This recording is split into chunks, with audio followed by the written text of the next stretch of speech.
warahmatullahi wabarakatuh.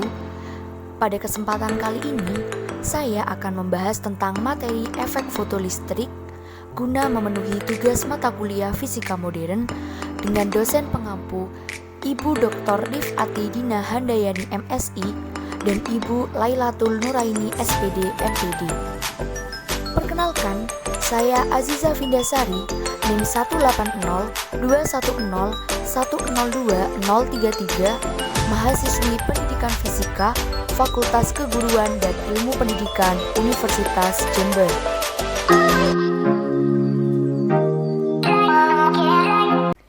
Baiklah, sebelum saya membahas tentang pengertian dari efek fotolistrik, di sini saya akan membahas tentang bagaimana sejarah dari efek fotolistrik.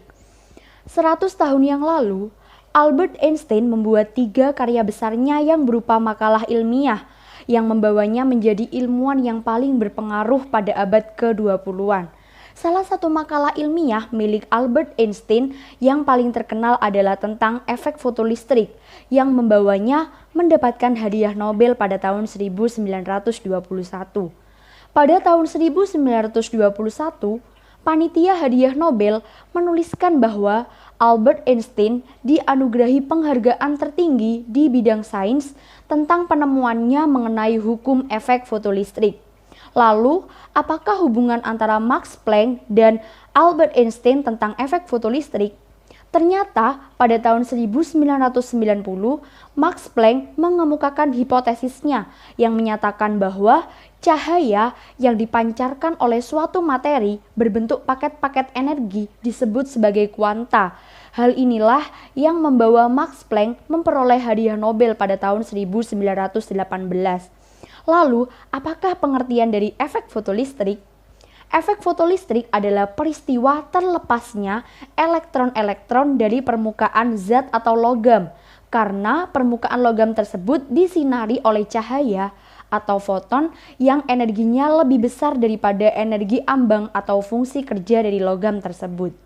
Selanjutnya, setelah membahas tentang sejarah dan pengertian dari efek fotolistrik, saya akan menjelaskan tentang peristiwa efek fotolistrik.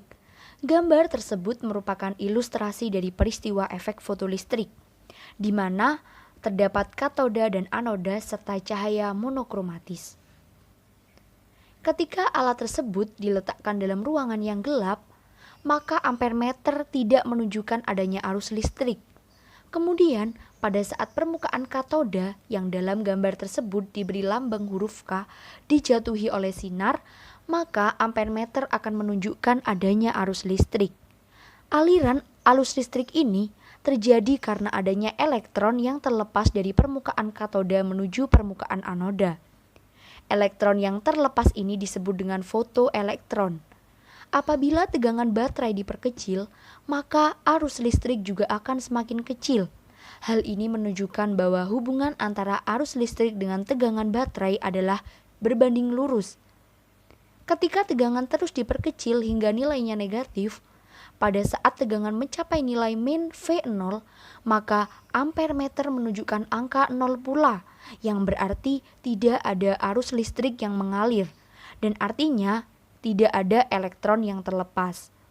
Potensial V0 disebut dengan potensial penghenti, yang besarnya tidak bergantung pada intensitas cahaya, namun bergantung pada frekuensi cahaya yang menyinarinya. Lalu, mengapa elektron dapat terlepas dari permukaan logam? Jawabannya adalah karena permukaan logam disinari oleh cahaya dengan energi yang lebih besar daripada energi ambang atau fungsi kerja logam tersebut. Misalnya, apabila fungsi kerja suatu logam adalah 2 eV, kemudian logam tersebut disinari oleh cahaya dengan energi 3,2 kali 10 pangkat min 19 Joule, maka elektron pada logam tersebut akan terlepas dari permukaan logam. Dan apabila diberi cahaya dengan energi sebesar 2 kali 10 pangkat min 19 Joule, maka elektron tidak akan terlepas dari permukaan logam, karena energinya lebih kecil daripada energi ambangnya. Selanjutnya, saya akan membahas tentang teori kuantum tentang efek fotolistrik. Menurut teori kuantum, Cahaya di sini tidak diartikan sebagai suatu gelombang, melainkan diartikan sebagai suatu foton. Menurut Albert Einstein, energi yang dibawa oleh foton berupa paket-paket energi, sehingga apabila energi tersebut diberikan kepada elektron, maka akan diberikan sepenuhnya, sehingga foton tersebut akan lenyap. Elektron terikat pada energi ikat tertentu, sehingga membutuhkan energi minimal sebesar energi ikat tersebut yang disebut sebagai fungsi kerja atau energi ambang, biasanya dilambangkan dengan W0. Kemudian, besarnya energi ambang ini sesuai dengan jenis logam yang digunakan. Apabila energi yang diberikan kepada elektron lebih kecil daripada energi ambang, maka elektron tidak akan terlepas dari permukaan logam atau tidak akan terjadi fotoelektron. Sebaliknya, apabila energi yang diberikan lebih besar daripada energi ambang, maka akan berubah menjadi energi kinetik elektron. Selanjutnya, saya akan membahas tentang energi kinetik maksimum dari elektron yang keluar dari permukaan logam.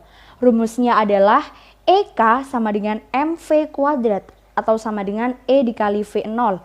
Dengan EK adalah energi kinetik, M adalah massa elektron, V adalah kecepatan elektron, kemudian E adalah muatan elektron, dan V0 adalah potensial penghenti. Kemudian, panjang gelombang yang paling besar yang mampu menyebabkan elektron terlepas disebut dengan panjang gelombang ambang.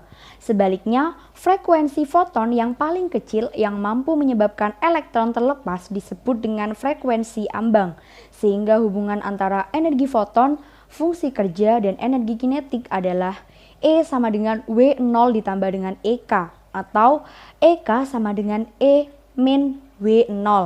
Sehingga hasilnya EK adalah H dikali F min F0, dengan EK adalah energi kinetik maksimum, kemudian H adalah konstanta Planck, F adalah frekuensi foton, dan F0 adalah frekuensi ambang. Selanjutnya saya akan membahas tentang fakta-fakta eksperimental tentang efek fotolistrik. Yang pertama adalah bahwa potensial pemberhenti atau V0 pada bahan anoda tertentu itu tidak bergantung pada intensitasnya. Itu ditunjukkan pada grafiknya. Kemudian fakta yang kedua menyatakan bahwa V0 atau potensial pemberhenti bergantung pada frekuensi cahaya yang menyinarinya. Sehingga pada grafik tersebut digambarkan bahwa lengkung I0 terhadap V0 dibuat untuk bahan anoda yang sama tetapi dengan 3 frekuensi yang berbeda. Fakta yang ketiga menunjukkan bahwa untuk satu macam bahan anoda, lengkung V0 sebagai fungsi frekuensi V cahaya merupakan satu garis lurus saja. Akan tetapi terdapat frekuensi potong V0 atau cut-off frekuensi sebagai batas dari efek fotolistrik, yang berarti bahwa seluruh frekuensi yang berada di bawah V0 tidak dapat menyebabkan efek fotolistrik berapapun intensitasnya. Kemudian setiap bahan anoda memiliki besar V0 masing-masing. Efek fotolistrik juga memiliki manfaat dalam kehidupan sehari-hari. Ada 4 aplikasi dari efek fotolistrik. Yang pertama adalah dalam dunia perfilman yang digunakan untuk dubbing film. Dengan bantuan peralatan elektronika pada saat itu, suara dubbing film direkam dalam bentuk sinyal optik di sepanjang pinggiran keping film.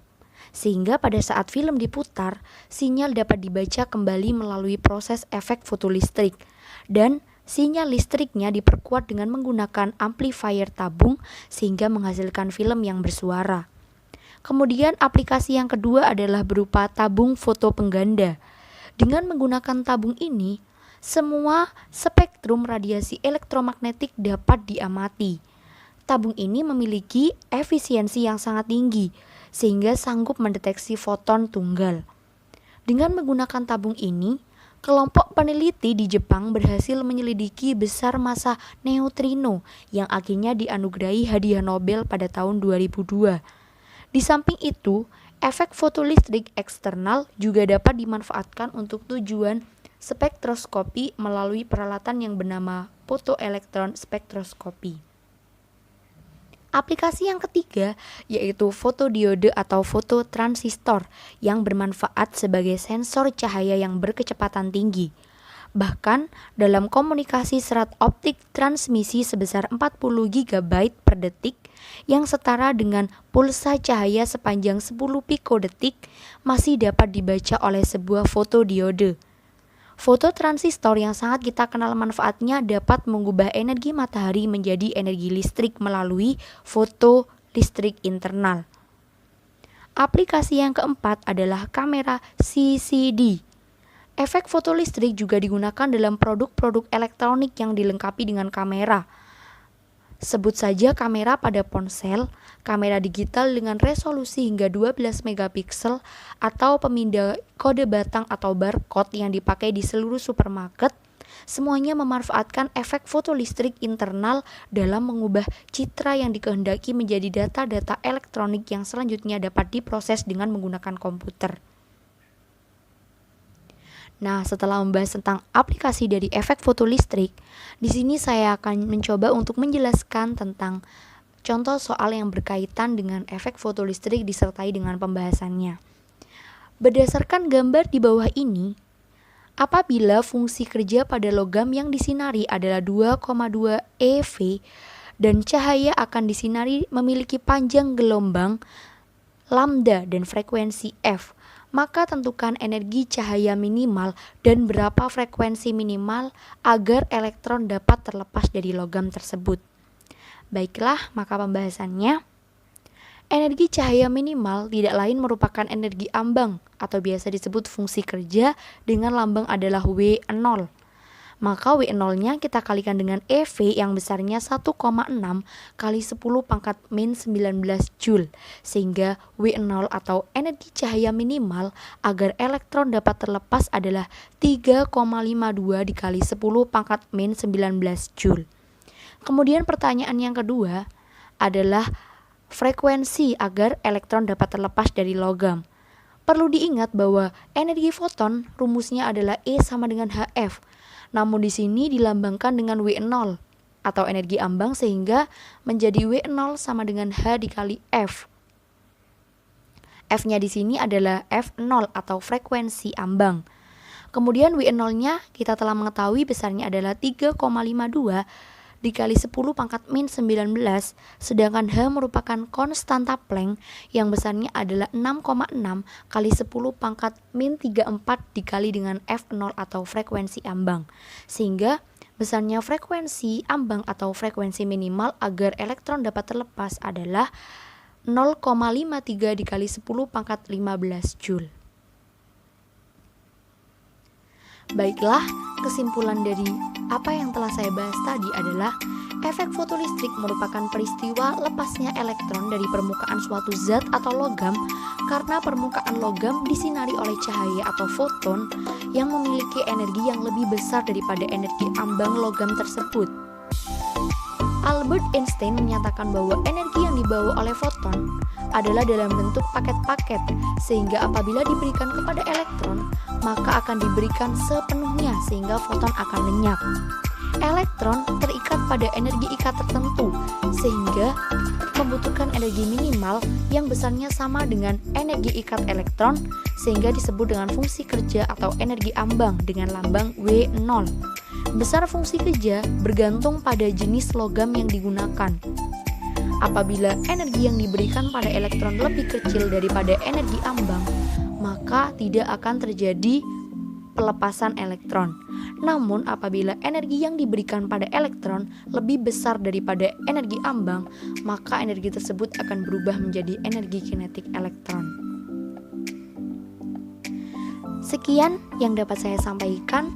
Mohon maaf apabila ada kesalahan kata, pengucapan, atau yang tidak baik.